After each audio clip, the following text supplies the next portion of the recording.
Hi, and welcome to another episode of The Caption Life, a podcast about how comics and pop culture impact life and society, and vice versa. Coming to you from deep in the heart of Texas, my name is Kevin, and joining me via Zoom Backyard Barbecue is my good buddy Sean in Indiana. Party on, Kevin. Yeah, buddy. Hey, it's a backyard barbecue because what do dads love to do more than backyard barbecue in their New Balance tennis shoes? And jean shorts.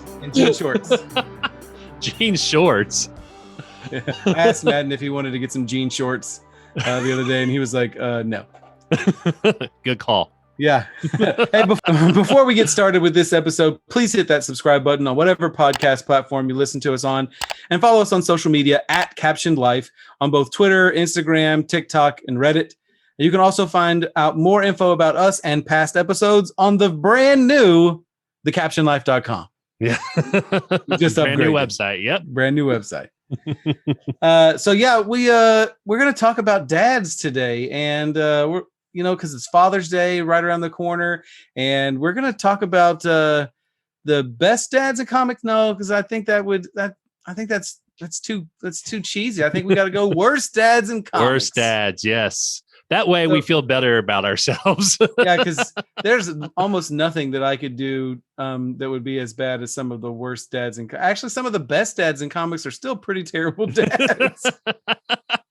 True. Because I was researching and I came across a lot of lists that had some people on both sides.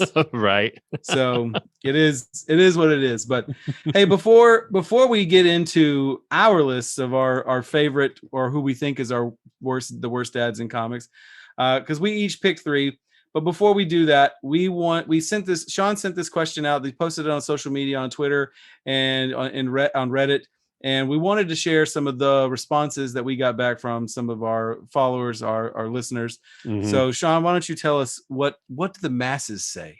Yeah, so it's really interesting. I gotta say, some of these are pretty spot on, and then some of the other responses that we got kind of took me by surprise. So I'm kind of curious to see what your thoughts are on this. So because you haven't seen any of these responses or anything, so this is going to be the first time. Yep, this is going to be the first time that you're hearing them. So. We had one person who said, this is actually really interesting. Miles Morales' dad, Jefferson Davis, is why is he the worst? Right? That's pretty good to me in the movie. I know. Well, and I've read a couple of the Miles Morales issues too, but that's what I asked. I asked this person, why does he consider him the worst dad? And he says in the comic, he treats Miles making it into Visions, which is the academy he goes to, right? Yeah. As the best for his family, even though they are average social class. This is somewhat retained in Spider-Verse, but he is a bit softer on Miles while still being firm, which then I reply, I'm like, I'm lost here. How does this make him the worst father? He just wants what's best for his kid. I know. I was like, I think you just described like 80% of dads out there, right? But I can totally relate to that answer because I'll tell you a quick story. I recently got a megaphone for my role managing bus duty at my school. We have about 700 kids that leave via bus every day, and my son Madden transfers to my campus via one of those buses in the afternoons, and he gets off with a few other teachers' kids. And when he walks down the walkway, I like to hold that megaphone up like Miles Morales is dead, and like, I love you, Madden. Right. You have to say it back. It doesn't count unless you say it back. That's a copy. Yeah. So yeah, he probably resents that a little bit because now, next year he'll be on campus with me all the time. So I'll just drop that in the hallway. Right. Oh, you got to do it like in the middle of the hallway. I'm totally going to get his picture on a shirt that just says Madden's dad and wear it like at least once a week. What you got to do is put it in the Madden NFL game font with the That's year. True. Yeah. Madden 22. There you go. I'm going to do that. Any more responses? Well, who are some other ones? Yeah. So this was somebody initially said Bruce Banner, but actually they were mentioning Bruce Banner's dad, which is Brian Banner.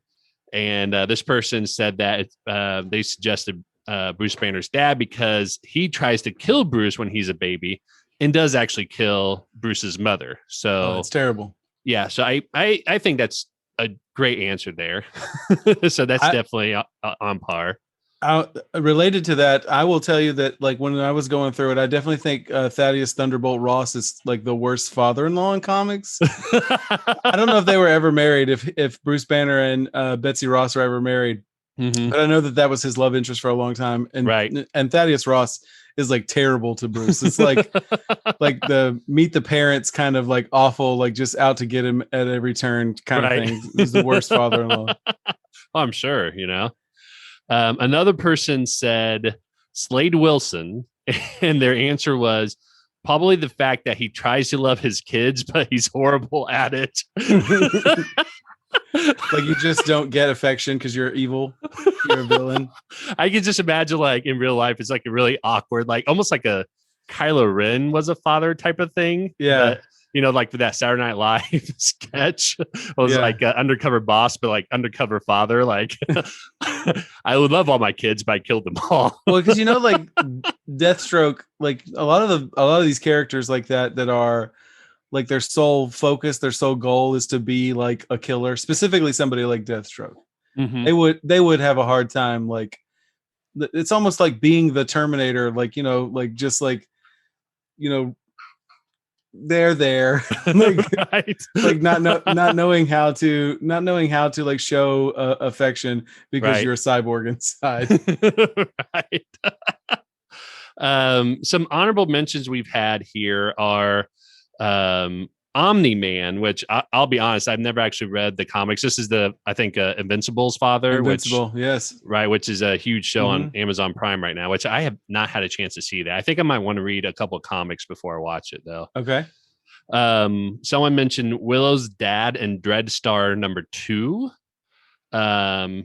And Thomas Wayne, which the conversation kind of goes and says that the person would argue Flashpoint Thomas Wayne is worse, which is interesting because if you don't know the story of Flashpoint and what that's all about, so basically that's an alternate universe where instead of Bruce's parents being murdered, it's Bruce Wayne that gets murdered, then Thomas Wayne becomes Batman, right? Right.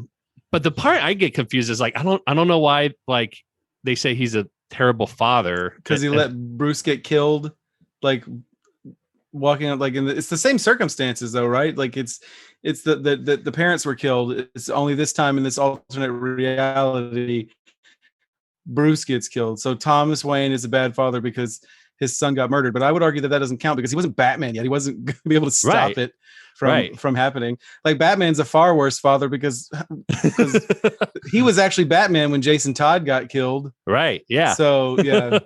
Well, Batman's not on my list, but he sucks as a dad. Yeah. Well, and what's interesting is like and again, I haven't read this part of it, but like unless Thomas Wayne was just like, yes, go ahead and shoot my son and not me. Like I can't imagine. He pushed Bruce into it. Did he really? Like, no, I don't.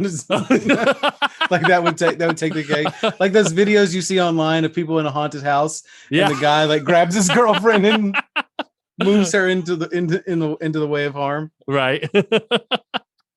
So so that was an interesting one. And then the last one, this is probably my favorite, is Colossus because he's never even met his kid. I didn't know Colossus had a kid, so I can't fault him for that. I know. Well, neither did I. And I mean, maybe Colossus didn't even know that he had a kid, right? So, but yeah. So those are really interesting ones. So we got thank you very much, everybody. Yeah, thank you guys that are out there. We got some really great suggestions. Now, Sean and I discussed that we were going to bring 3 to the table so that we could eventually establish a top 4 with some dishonorable mentions. We wanted to have a Mount Rushmore of shitty dads. Right. And so when I started thinking about this, I had a hard time, and I'll be interested to see what you came up with too, because what I wanted to avoid was people who were just flat out evil, but then they were also fathers. I didn't want to pick somebody like Norman Osborn because like he's a bad guy, and of course he's going to make a terrible father because most you could look into a lot of like comic book superhero psyche stuff. The thing that almost all the villains have in common is that they're narcissists, that they care only about themselves.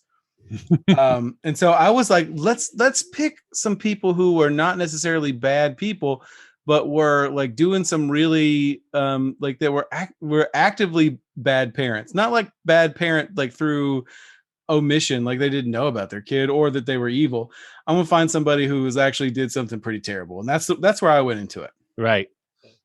Yeah, I did not go that direction. It was just River was a terrible dad, because I think you can argue that there are villains out there that were probably, also good dads. They were just, they thought that their way was the right way, right? Like, so like, for example, Magneto actually wasn't a terrible father. I mean, he wasn't the world's best father either, but he wasn't a terrible father. So, And like he just missed the cut on my list. I debated long and hard because I love Magneto as a character. Right. And I had to go a different direction. Right. The other thing I wanted to avoid was like things that exist within pop culture elsewhere that are also comics. So I had to scratch Darth Vader off of contention because he's the worst father in the galaxy. Right. But it's a different medium. We're sticking strictly with comics comics first. We'll say that. Yeah, comics first. Yeah. So yeah, for me, I think I just when I was doing my research, I was just like, which is the one that I really just couldn't stomach as a father, basically. And that's what it came down to. So it was, whether they're a hero or villains, like whatever they did was terrible. It's just like, there's no, almost no redemption from that. Right. So let's jump into the list, and I'm going to go first because you already mentioned one of the people that it's on my list. Okay. And that's Omniman. because I have been watching Invincible over the last couple of weeks. I haven't finished the first season yet, but like Omni-Man is an actual father. He's somebody who is active in his child's life. Right. And spoiler alert, like Sean, I mean, if you watch the first episode, the twist is at the end of the first episode, so it's not like it plays out all season. Right.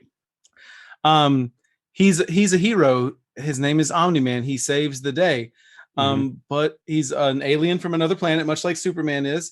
Right. And he makes it seem like he's sent there to Earth to be its defender. But he is not. He is not Earth's defender. He is there to like as the raiding party, or like the what is it, the Silver Surfer for his people. Like he's there to like gain their trust and then eventually conquer them. Right.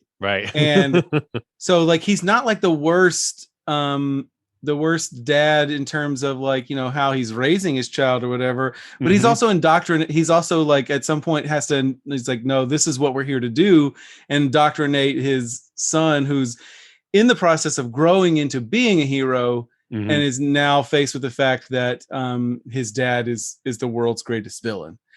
And then this actually comes to, blows between the two of them, where Omni-Man nearly kills his son in a fight. And so because of that, he was there on my list. It was a new discovery for me because I really dig the show. I haven't read the comics, but I know that there's like 100 plus issues of Invincible, and so you get into the comics and you get all the nuance and everything from it. I just don't have that much time to invest, and I love the animation that they've got going on. It's a great thing, but Omni-Man sucks. Who's the comics publisher of Invincible? Invincible is Image Comics. It's Image. Okay. Yeah, it's Robert Kirkman's other big comic that he did besides The Walking Dead. Gotcha. Okay. And and Invincible had the same artist for its entire run too. Ryan Otley was the artist on it, and eventually went on to other things once Invincible ended. But yeah, it's had a long run. Right. Gotcha. Okay. Sounds good. Well, I'll go next.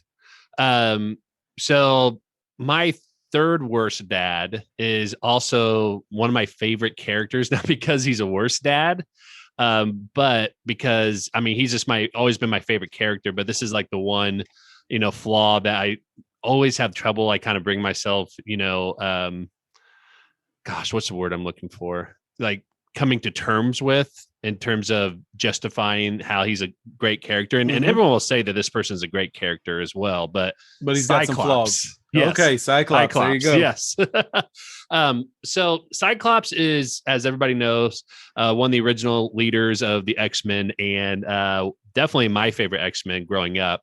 But if you know the history of him being a father, the Dark Phoenix saga is when you actually got introduced to him becoming a father, because Jean Grey had died at that point. Right. And then he ends up meeting a woman named Madeline Pryor, who you find out later on, like, you know, after like a few more series, that she was actually a clone of Jean Grey. And so obviously he fell in love with her. The old, I thought it was you, babe.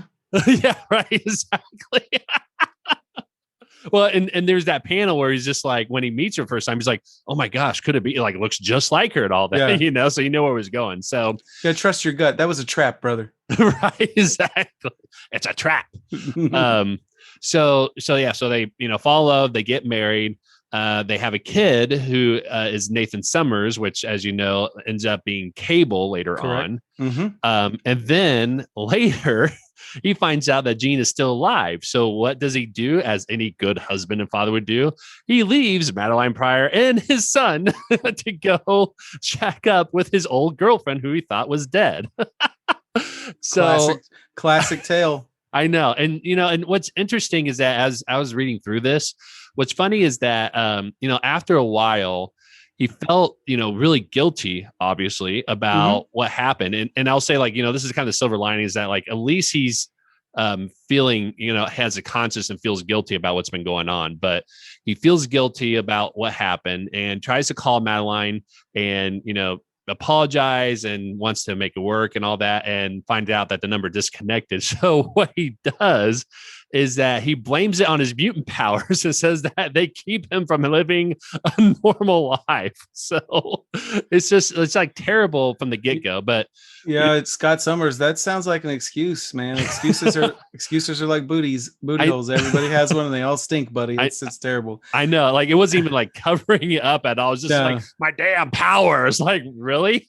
And the whole thing is too, is like Nathan gets like the disease, like he gets a disease, right? Like the technogenic disease. Yeah. Where he starts turning into a robot or turning into a mechanical. To send him into the future to help stop the slow to disease. Right. And of course his son comes back like an angry old cyber, like angry old Cyberman, right, in Cable years later. And you kind of understand like why Cable had like such a bad attitude. Right. Because, you know, daddy wasn't there to play catch in the yard. Right. Okay, so here my next one ties directly into that, because second on my list is Scott and Alex Summers' dad, Christopher Summers, Major Christopher Summers, also known as Corsair. Right. And like I said, I was thinking about like real deal dad stuff, right? So he's introduced as a hero, like, and my first introduction to Corsair and was through the animated television show, and I actually had like the miniseries, the Starjammers miniseries. But he's presented as a hero, like he's flying a plane with his wife and his two children in it, and the plane is about to be shot down. So he pushes Scott and Alex out of the plane in parachutes, and this is a traumatizing, traumatic event that awakens their mutant powers. And the plane doesn't crash. Chris is abducted by the Shi'ar, and he's taken into outer space where he works in the mines, and he escapes eventually. And then he becomes the leader of some space pirates known as the Starjammers, which sounds like a sweet, like, that's pretty dope. Here's where he's a bad dad. Right. He's a space pirate. He's got a spaceship. He could have come back to Earth at any time to check on his kids. Anytime. They're teenage boys. They're dealing with some deep stuff. They got hair in places that they ain't never had it before. They got laser beams shooting out of their eyes. And Corsair just straight up abandoned his children. Like, right. and could have not like abandoned them out of necessity. He never came back. Right. Like even when he had a chance, he was out there with aliens and space ladies. Who knows? Living the life. Right. Yeah. Yeah. So yeah, Corsair is a deadbeat dad. If Scott Summers is a deadbeat dad, it runs in the family because his dad sucked too. Well, and so real quick, there's a third brother there too. It's Alex and Scott, and I was not aware of this. Yeah, there's a third one. Like, he's not well known, but there's technically a third one. I don't know if he was like written into the story later on for a run or something like that. But there's actually a third Summers brother, and I can't remember who it is. But obviously on this podcast, we're not the type of like comic book nerds. It's like, well, obviously if you've done your research, we would know that, but we did not research it. We just talk about the things we love. Right. Exactly. Yeah. But speaking of, though, like, I actually did a little bit of research on Scott Summers as a dad. And someone actually pointed this out, which I think is interesting. It doesn't really change the story necessarily, but knowing the behind the scenes does make it interesting in terms of like understanding the character a little bit more. So with everything that was going on with Scott Summers and Madeline Pryor and Nathan Summers, apparently there was something going on in the back end of Marvel where they're trying to retire Scott Summers as an X-Men and try to bring in like new X-Men as like, young blood to, get new characters and new audience, new readership. New audience. Yeah, exactly. And apparently what happens as they were writing that, people at Marvel decided that they want to keep Scott Summers in the story. And so that's why it kind of makes this really weird twist, because I think they were trying to retire Scott Summers, and I don't think they were bringing in Jean Grey, or if they were bringing Jean Grey, and like Scott Summers wouldn't be in the picture, but they kind of did a full 180. And so that's why it kind of was really weird and twisted, I guess, in a sense, because people were saying that this is, kind of, uncharacteristic of Scott Summers to do that. But at the same time, like there's been instances in the comics where like his love relationships were, pretty shaky anyway. So it doesn't really it doesn't jump too far off from the character. No, like when he's with the White Queen, I distinctly remember her like shape-shifting into, or making him think that she was Jean. There's some kinky stuff going on there. Right. Yeah, but you know what? The way that he's portrayed in the comics is a lot like John Walker is on the Falcon and Winter Soldier. Like, he's an all-American, like Boy Scout type of person, but in reality, he's probably not a great person. Right. And so that, I think that's where a lot of that comes from, and that tends to bleed into his relationships with women, especially, but also apparently with his kids. Right. So, okay. Right, well, you're up next, number 2. Yep. Second on my list is a character named Zhang Zhu. Are you familiar with this person? Is he Shang-Chi's father? Yep, Shang-Chi's father. Yep. I just got the Shang-Chi miniseries the series that started last year. I just got the first trade paperback in that, and I was reading that the other day. It seems like we're in for one of those classic father versus son stories with the movie. Well, and that's what's interesting, is that with the movie they've already kind of confirmed that so the father is actually going to be the Mandarin, right? Correct. So it's not going to be, at least the character, when they introduced this character, his alias that they had was Fu Manchu. Right. And they've since distanced themselves from that because it's culturally inappropriate. Exactly. Yeah. So I don't know if it's going to be Mandarin as the character on their own, and they just kind of tying it into Shang-Chi, like what they did with Ego and Star-Lord in the MCU, or if it's still going to be Zhang Zhu, but he's going to be the one that's going to be Mandarin, right? So correct. So anyways, yeah. So in the comics, Zhang Zhu is Shang-Chi's father, and he trains him, since the age of 3 to be a fighter, sends him to kill people for him. And then what happens is that Shang-Chi realizes and learns about his father's history of like murdering people and oppressing people. So just like any good person, ShangChi decides that he can't get behind that and wants to stop his father. So what does ShangChi do is, well, you have to die now, son. All right. Yeah, there is no, you're either with me or you're against me. Right. No matter if you're my own son. No. Blood be darned. Right, exactly. So I don't think you can. I mean, I have one person that's worse than that, and I'll explain why. But like, I think that's pretty much, if you're telling yourself that it's okay to kill my son because he's not with me, then you're definitely, worst dad of the year.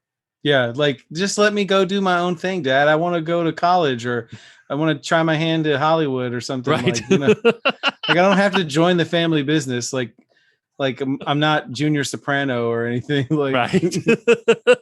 Yeah. So that definitely qualifies. Right. But that's a lot of stories. I know I disqualified Darth Vader earlier, but it's essentially the same thing. Like, I'm evil. Right. You must join me or die. Darth Vader and Yoda sound a lot alike now. I don't know why it sounded like it. Although I gotta say though, I mean, when you're watching the movie though, like, this is just classic whenever you like either play any games or read the comics between episode 3 and 4. Mm-hmm. It always seems like Darth Vader is trying to find another apprentice to throw over Palpatine and never does.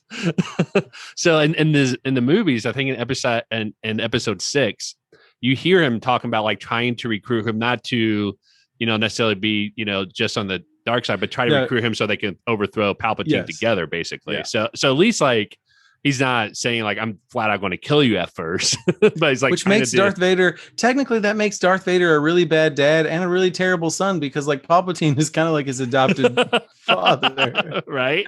So he's like, look, I'm gonna run this. Either Dad's with me or Luke's with me, but like Darth Vader, he's like, you know what? I want to bring up a point too, and we could do a whole episode on this. But like, I think Darth Vader is the weakest of the Sith. You think about like the stuff that's canon, like in the movies, he only ever killed a bunch of kids at the temple. But anytime he fought somebody that was on his level or higher, he lost. He lost an arm to Dooku. He lost everything else to Obi-Wan Kenobi. He loses. He's losing when he fights Luke, or I mean, he definitely doesn't win. Right. In episode 4, when he fights Obi-Wan again, Obi-Wan just disappears to give Luke a chance to run away. He didn't win that. Darth Vader sucks. Okay, like that's a strong opinion, but I'll plant my flag in that one. Right. Well, I mean, it's like, if anything, he might be the strongest in terms of like physicality and force strength, but like he's a pretty weak-willed person. Like, I feel like he could be manipulated pretty well, pretty easily. And the reason why he stayed evil so long is because they killed all the Jedi, basically. Right. So there's no one else that can manipulate him. Well, there's no one to challenge him either. Right. So yeah, but like he's revered as like, oh, I'm Darth Vader. I'm 6'6" and I wear a black helmet. Right. because there's nobody else. Yeah. Yeah. He ain't tough. Exactly. So you mentioned somebody else that I want to bring up. My third one on the list. Plot twist is not specifically from the comics. It is Ego from the MCU. And he's on my honorable mention because, technically, well, and I'll just say this real quick. I'll let you get back to it. But yeah, just because of how he is in MCU, it's like, that's not necessarily how he is in the comics, but no, I'm talking specifically MCU Ego. Right. Yeah.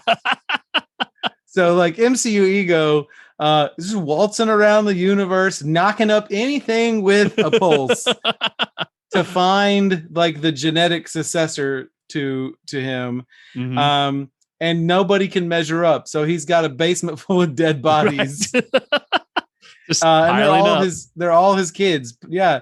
And so like dude is messed up, right? Mm-hmm. And he's running out of time, and he finally gets he finally finds Star-Lord, Peter Quill, and he thinks that he's found his successor, but Peter is an inherently good person, whereas that version of Ego is definitely bad. Right. It comes to a battle that eventually Peter wins. But side note on this Mm-hmm. is that the reason why I hate Ego so much as a character, or the reason I think he's a bad dad, probably has more to do with how much I love Peter and Yondu. Because Right. as a person who has a contentious relationship with my biological father, the person that I was raised by, my Mm-hmm. dad, uh, that whole arc of Guardians of the Galaxy Volume 2 like means everything to me. Right.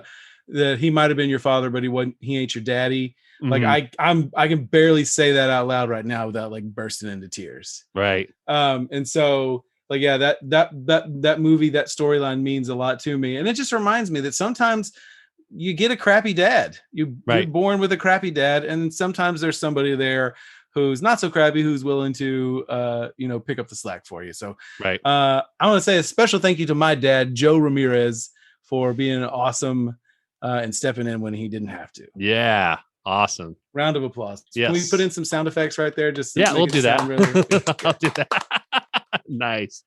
Yeah. Well, and I agree with you as well too, because as you know, Riley's my son, but he's my adopted son, and so Mm-hmm. anytime like that kind of relationship, like for me, it's like Man of Steel was really Mm-hmm. special for me because you really saw that relationship between Jonathan and Kal-El as Mm-hmm. well too. But I'm going to go back to what you were saying about Ego and Peter, and I actually want to point out, like, I don't think it was because Peter was such a good person that he went against Ego, though. Because if you remember in that scene, he was actually buying into it and Yeah, he's tempted.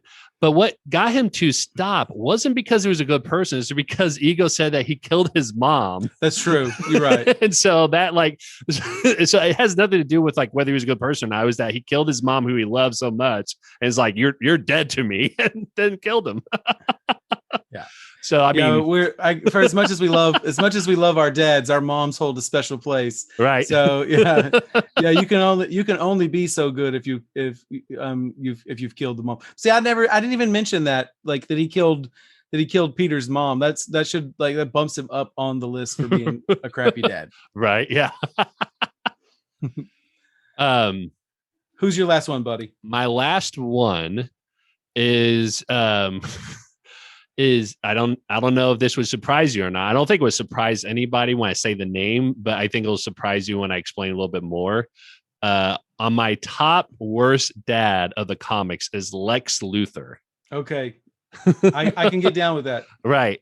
So I don't think anyone's really surprised by that, but let me share why I think he is a bad father, is because he is the worst father in multiple universes. So not just like the main story arc, but there's multiple universes where he just makes terrible decisions as a father, right? So in the main version, after Infinite Earths or Crisis on Infinite Earths, he marries a woman, not because he loves her, but because he needed to control his company, right? And then when she's pregnant with his daughter, Lena, she wanted to be unconscious during the birth, which I'm not sure why. I can't remember why that was. She wanted to do that. But Lex takes advantage of that and just decides to keep her unconscious like permanently after birth. And so it puts her in a drug-induced coma. Doesn't attend the birth at all because he saw that it gave him an alibi to go assassinate somebody. Where were you, Lex? I was at the birth of my child. I didn't kill that guy. So later on, Brainiac possesses his daughter Lena to stay alive because his future self, Brainiac 13, I think, came to kill him for whatever reason, right? But after Brainiac leaves her, Lex decides to trade Lena in as an infant to Brainiac 13 so he could have the future technology of Metropolis. So it's like, okay, he doesn't care for her at all whatsoever, except for he sees her as like a tax write-off, basically, right? She does have some value. Yeah, she has value for my own selfish purposes. Yeah. No, listen, I can totally identify with that. My real dad, my real dad only paraded us out a lot of times when he needed like to show prospective like next Mrs. Stalkers, that that we were good kids, that we were normal and well adjusted. This lasted well into adulthood. So right, yeah. He'd have definitely taken the tax write-off aspect of it as well. Right. So so these stories are like rooted in truth somehow. Yeah, right? Absolutely. Yeah. But then, so that's one universe. So there's another universe, New 52 in the DC comics, where Lena had a illness as a child that left her paralyzed. And so initially you thought that that Lex never tried to save her because he said that he was too afraid that he would fail. So as a father, I'm like, that's a terrible reason. Like if it was my kid, I would do everything. But then you find out that he did try to save her and did fail. That's what left her paralyzed. Okay. And then he did end up curing her from her paralysis, but you find out that he could have cured her a long time ago and that he didn't because in order to do that, he would have to use technology that he didn't invent. Oh, wow. He was paralyzed for a long time because of his ego. She essentially, she had like Munchausen syndrome, like just because he wouldn't. He's like, no, look, we're a Tylenol family, and I can't give you any Advil. Right. Yeah. So it's like this character is just doomed to not be a fit parent at all in every universe that exists. A lot of times different portrayals of Lex Luthor try to make him look cool and suave, like he's the ultimate I wouldn't say man's man, but he's like extremely smooth, and he's obviously got off the charts like intellect or whatever, right? But I think for the most part, like that part of his personality, the selfishness, the narcissism, like it shines through in almost every single like version of him.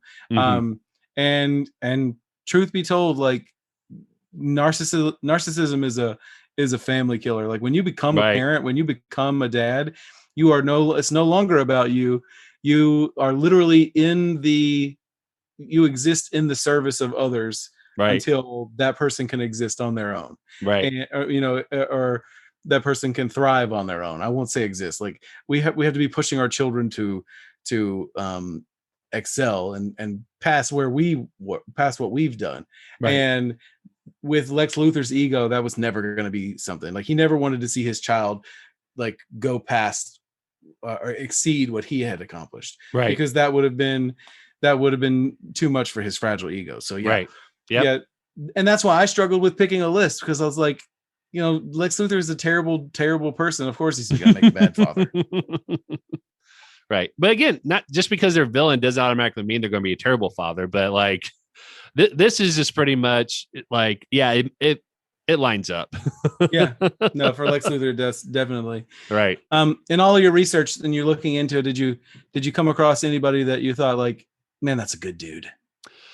You mean like a good person but a terrible father, or no, like a good father? Like, I mean, I don't want to go into the whole thing, but like like I know some of the, like, I'll give you an example. We both love Daredevil, and Daredevil's father, why am I blanking on his name?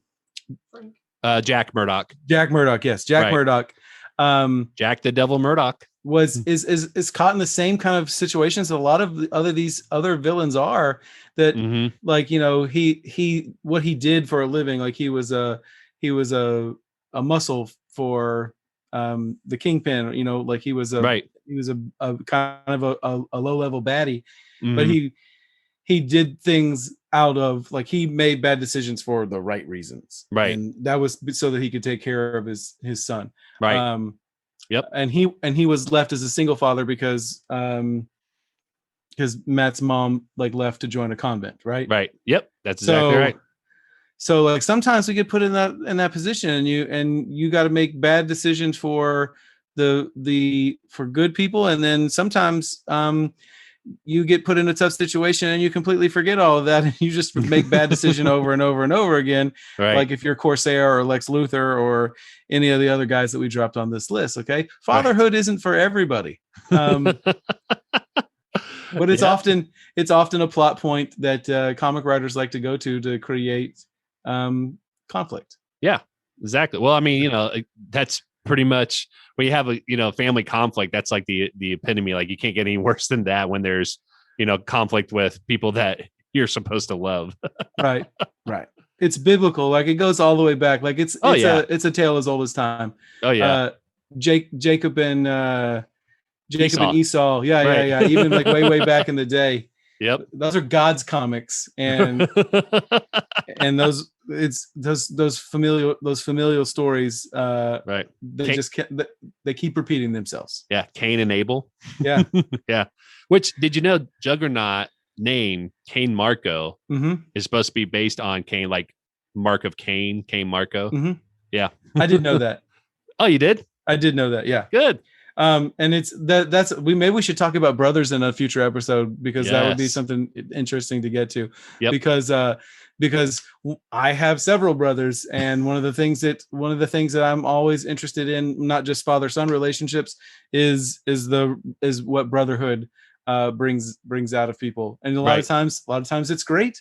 A lot of times there's conflict. Right. Just siblings in general, Siblings in general. Yeah, exactly. Hey, we call that a tease in the podcasting business. So you'll have to tune in for that one. Right. But that's gonna wrap up another episode of the Caption Life. Okay.